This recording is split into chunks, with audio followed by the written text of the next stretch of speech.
Tahukah kalian bagaimana cara Allah menciptakan bulan dan seperti apa kisah ajaib yang ada di baliknya? Bulan yang hampir setiap malam bisa kita lihat ini ternyata memiliki sejarah penciptaan dan kisah yang sangat menakjubkan. Cahayanya yang lembut seringkali menjadi inspirasi bagi para penyair dan penenang hati yang gelisah.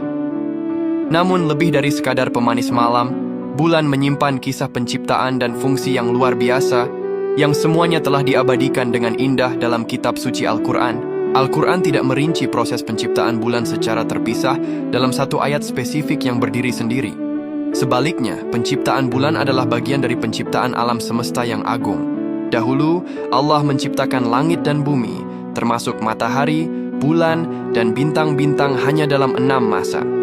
Kata hari atau masa di sini tidak selalu merujuk pada 24 jam seperti yang kita kenal, melainkan periode waktu yang bisa jadi sangat panjang sesuai dengan keagungan penciptaan Allah. Dalam konteks kosmik atau ketuhanan, ini bisa jadi ribuan, jutaan, atau bahkan miliaran tahun.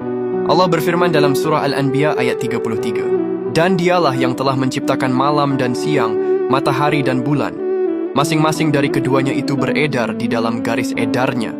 Ayat ini menegaskan bahwa setiap benda langit termasuk bulan bergerak dalam orbitnya sendiri dengan perhitungan yang sangat presisi, menunjukkan keteraturan dan kekuasaan Sang Pencipta. Di dalam Al-Quran bahkan ada satu surah khusus yaitu surah Al-Qamar yang berarti bulan. Surah Makkiyah ini memiliki fakta yang sangat menakjubkan pada ayat-ayat pembukanya, di mana ayat 1 dan 2 berbicara tentang salah satu mukjizat terbesar Nabi Muhammad, yaitu peristiwa terbelahnya bulan. Allah Subhanahu wa Ta'ala berfirman, "Telah dekat hari kiamat dan telah terbelah bulan. Dan jika mereka orang-orang musyrik melihat suatu tanda mukjizat, mereka berpaling dan berkata, 'Ini adalah sihir yang terus-menerus.'"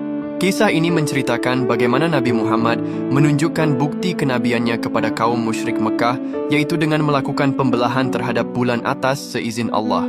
Meskipun kaum musyrik menyebutnya sihir, bagi umat Islam ini adalah bukti nyata kekuasaan Allah yang diabadikan dalam Al-Quran. Surah ini juga mengisahkan tentang kaum-kaum terdahulu yang mendustakan Rasul mereka, agar manusia mengambil pelajaran atau iktibar dari kisah-kisah tersebut.